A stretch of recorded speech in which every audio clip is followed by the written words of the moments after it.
4K webcams have become insanely good over the past years. I still remember my first webcam comparison video from 3 years ago, and the quality you could get back then compared to right now for the same price is worlds apart. And that's why I decided to test 6 very popular 4K webcams, ranging from about $100 to $120 when sales are going on, to about $300 for this premium beast. I am sure that one of these will be perfect for you. These two are sponsored by OBSBOT, but just as always, I test them in exactly the same way. I even stepped up my testing game, and you will very accurately be able to compare all of these webcams, starting with the first one, which is the eMeet S800. This is a 4K webcam. It offers 4K 30fps or 1080p 60. It doesn't feel as heavy as it looks, but it felt pretty sturdy. The mount is very versatile, you can pan or tilt, and in general all necessary movements are possible. Now it does have a manual shutter, so that's very useful. It does feel pretty cheap and wonky, but it's there, so can't complain too much. And overall what came in the box is very simple: the webcam, a detachable cable, and the manual. Okay, I've been playing around with these settings for a while, so I have 2 LED panels shining on me and then a floodlight in the back. Actually 2 floodlights, but one is on that side, the other one is on the other side. And it's as close to the reference image as I can get it in the software currently. The biggest thing I had to change is the saturation right here. I boosted this quite a lot. Sometimes boosting the saturation might break some other parts. For example, my t-shirt might look blown out, or the lips might look super red or super pink, but it looks good. Also, when I come closer, I pretty much like it right now. Like, I was a bit hesitant because at the start I didn't really like the webcam. I plugged it in, I was like, oh my god, that's a very like low saturation, grayish looking, pretty bad quality webcam. But now I do like the image, and I'm curious to see how it compares to other webcams. Now, I was indeed very happy with the colors, but while testing I didn't realize how much sharper the other webcams would look. We will test everything in depth in the coming tests, so you'll definitely see. Next is the OBSBOT Meet 2. It comes in 3 colors. I have the space gray one. I have reviewed this webcam in the past already, but since I'm doing way more in-depth testing now, I was really curious to see how it would compare to all the other ones. People in general love this webcam. They are always very positive about it in the comments. It's 4K 30fps, 1080p 60. Since it magnetically connects to the mount, you can film horizontal but also vertical for TikTok and stuff. And I like this webcam a lot, partly because it looks like a tiny block of production equipment, but we'll have to put it to the test. And I mean, look at the ride here. This webcam is insane. I tested the webcam before already in comparison videos, but never as in depth as I'm doing right now with all webcams. But look at how great the skin color is, how great the blue in the background is. The webcam does come with software. It's called OBSBOT Center, and I basically went to image right here. I enabled HDR. Then I set it to autofocus, I didn't touch that. Then the exposure, this was set to auto exposure, so I turned it off. I set the shutter speed to 160. In general with video, if you're using 30 FPS, you want to double your FPS, and that's the perfect shutter speed. So I did that, and then I adjusted the ISO to 500. Look at this webcam, this is absolutely crazy. Then the white balance, it was set on auto, so I disabled it. I set the color temperature to 5500K because the 2 LED lights shining on my face or both 5500. And then image, these are your general adjustments. Everything is 50 by default, so I added 10 contrast, 3 saturation, and that's it. So far, this is probably the best 4K webcam I've tried. It's crazy that it comes at around $130. The software was also easy to install. It was quick to make the adjustments. So far, I love it. Next, we have a very similar webcam, the Insta360 Link 2C. It is also 4K 30fps or 1080p 60.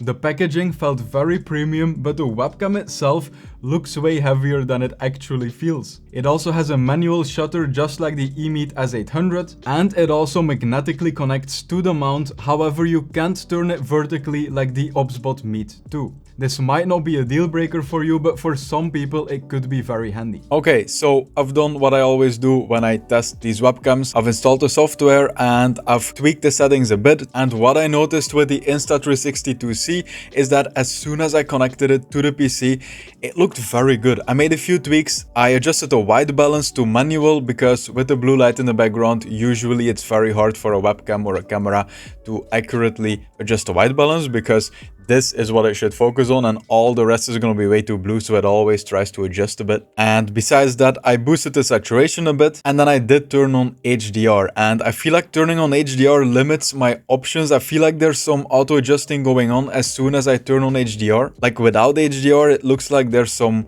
artificial sharpening going on that's not there when I turn on HDR. Okay, I just turned it on. It's going to readjust a bit again. Let's make it focus here, focus on my face. Overall, I like it more with HDR turned on, but this looks amazing, and it looked like this from the start. It's definitely a high quality webcam. Next, we have the OBSBOT Tiny 2 Lite. This is an auto-tracking PTZ camera, which means pan, tilt, zoom. And that basically means that it can track you and it can move in any direction, zoom in and out to reframe you, to track you, and basically always perfectly frame you in the middle of the shot. It is also 4K 30fps, 1080p 60. All these webcams have those specs, that's why we're comparing them. The stand is very simple because it doesn't need to allow lots of movement since the camera can move on its own. The USB cable is detachable and there's a threaded mount on the bottom in case you want to attach it to a desk stand. Okay, so I just set up the webcam, the OBSBOT Tiny 2 Lite.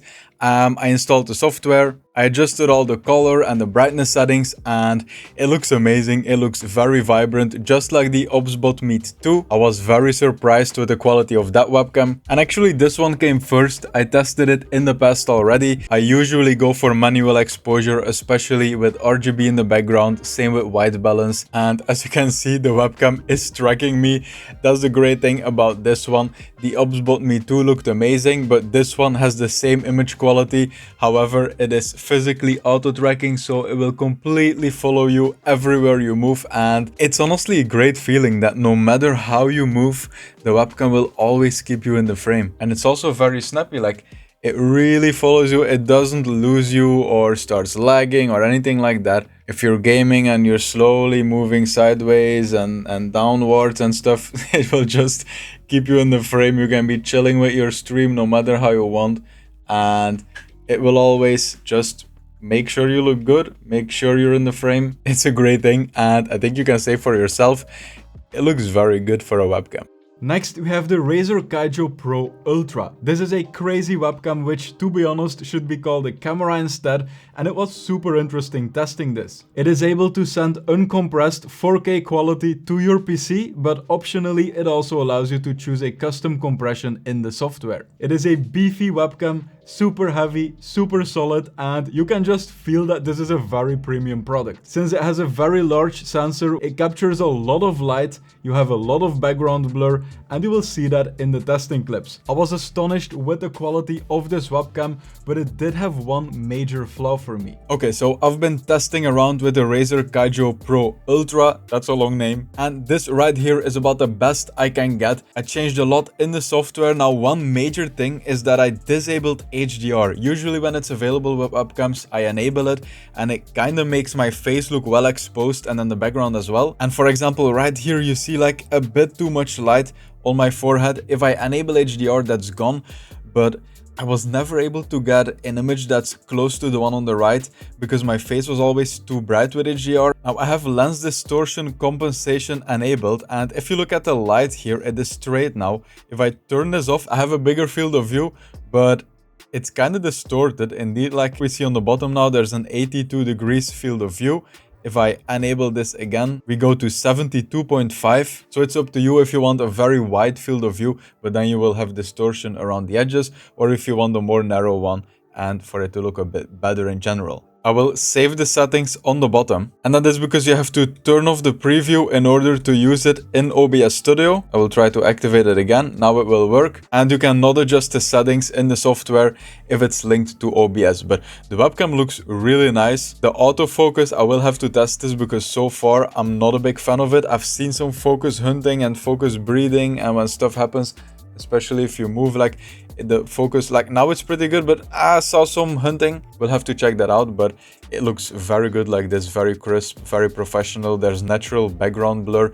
It's a very pricey webcam. It's very close to DSLR quality, but also pricing. So the question with this webcam is if it's that good that it will replace a second-hand or budget real DSLR camera. Next, we have the Insta360 Link 2. This one, just like with the OBSBOT Tiny 2 Lite, is the auto-tracking version of the static one, in this case being the Insta360 Link 2C, which we tested before. I will go over this one more quickly since you've seen the software and the quality and stuff with the other webcam. It is very similar, but I do quickly want to show you what it offers, and then after that we will test all of these webcams with standardized tests, which means you will be able to effectively compare all of them and see which one is your actual favorite. Okay, so this is the first working image of the Insta360 Link 2. I set a white balance to what my two key lights are. I boosted the saturation a bit, but I'm wondering if it was actually too much. And that's it. Now it looks extremely similar, if not identical, to the Insta360 Link 2C. That's the non-gimbal version of this webcam. I can move it manually now, but I haven't set up the tracking yet. I think if I do this, it will start tracking me, but I'm not sure. It might be,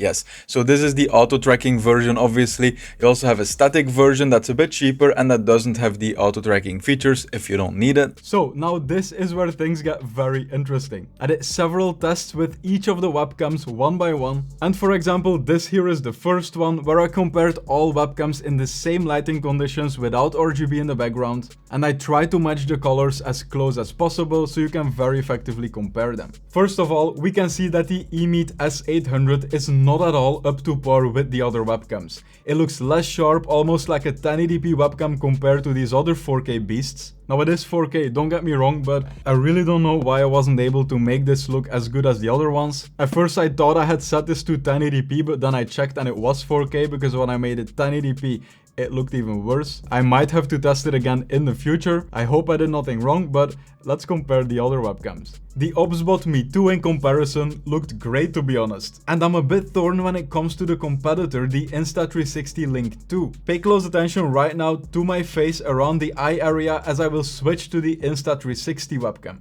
Okay, this here is the Insta360 Link 2C. At first sight you would say that it's sharper, and it is, but it kinda looks like artificial sharpening. I once reviewed a $6 Wish.com webcam and this had crazy artificial sharpening, and of course it doesn't look cheap like this. The Insta360 is definitely a good webcam, but the type of sharpening is comparable and I don't really like this. Next in line were the two auto-tracking webcams from OBSBOT and Insta360. They look very similar to their non-auto-tracking version, so I won't keep comparing them in depth going forward. And then we had the Razer Kiyo Pro Ultra.